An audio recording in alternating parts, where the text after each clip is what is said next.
एक 17 साल की लड़की के परिवार वाले जैसे ही शाम के समय शादी में जाते हैं, वैसे ही वो लड़की अपने बॉयफ्रेंड को फोन करके बुला लेती है। लड़की का बॉयफ्रेंड भी शायद इसी ताक में बैठा हुआ था, इसीलिए वो साथ में ही शक्तिवर्धन गोलियां भी लेके आता है और ये गोलियां खाने के बाद वो पूरी रात लड़की के साथ संबंध बनाता है। लेकिन इस तरह के संबंध से उस लड़की की मौत हो जाती है। दोस्तों, ये सच्ची घटना उत्तर प्रदेश के कानपुर जिले की है। कानपुर जिले में एक गांव है शिवराजपुर। इस शिवराजपुर में एक 17 साल की लड़की रहती है।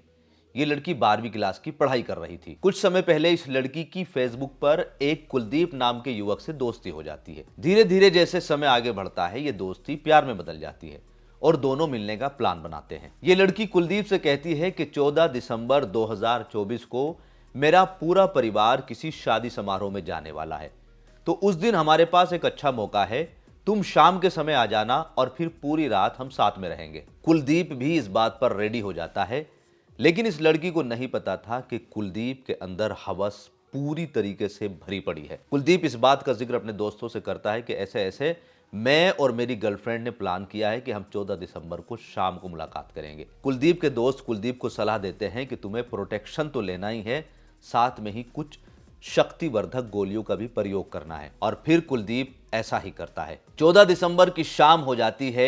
लड़की के परिवार वाले शादी समारोह में जाने की तैयारी करने लगते हैं और लड़की से कहते हैं कि चलो तुम भी हमारे साथ ही चलो। लड़की कहती है कि मेरी तबीयत ठीक नहीं है, मामा की जो छोटी बेटी है मैं उसको अपने पास रख लूंगी और मैं घर पर ही रहूंगी, आप सवेरा जल्दी आ जाना। परिवार वाले इस लड़की की बात मान लेते हैं और पूरा परिवार उस शादी समारोह में शाम के समय चला जाता है। अब घर में मात्र ये 17 साल की लड़की और इसके साथ 5 साल की एक छोटी बच्ची रहती है। जैसे ही परिवार वाले शादी समारोह में निकलते हैं, ये लड़की फौरन कुलदीप को फोन कर देती है और कुछ ही समय के बाद कुलदीप इस लड़की के घर पर पहुंच जाता है। लड़की को अनुमान भी नहीं था कि ये कुलदीप उसके साथ किस तरह का कांड करने वाला है। लड़की प्यार मोहब्बत की बातें करना चाहती थी, लेकिन कुलदीप उसके साथ केवल और केवल संबंध बनाना चाहता था। और फिर कुलदीप शक्तिवर्धक गोलियों का प्रयोग करता है और उस लड़की के साथ पूरी रात संबंध बनाता है। सुबह के समय जब परिवार वाले वापस घर पर आते हैं, उस लड़की को आवाज लगाते हैं तो घर से उस लड़की की आवाज नहीं आती है। जब उस लड़की को उसके कमरे में जाकर देखते हैं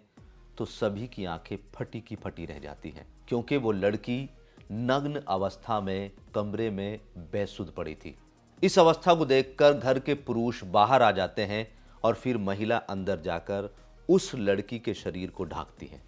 उस लड़की को आवाज लगाई जाती है, हिलाया जाता है, लेकिन उसकी बॉडी ठंडी पड़ चुकी थी, उसके हाथ अकड़ चुके थे। मतलब जिस अवस्था में वो लड़की पड़ी हुई थी, उसकी बॉडी उसी अवस्था में अकड़ जाती है। ये मंजर देखकर पूरा परिवार हिल जाता है। किसी को समझ ही नहीं आ रहा था कि आखिर यहाँ पर माजरा क्या हुआ है। इसी बीच 112 नंबर पर कॉल करी जाती है, पुलिस आती है, इन्वेस्टिगेशन शुरू करती है।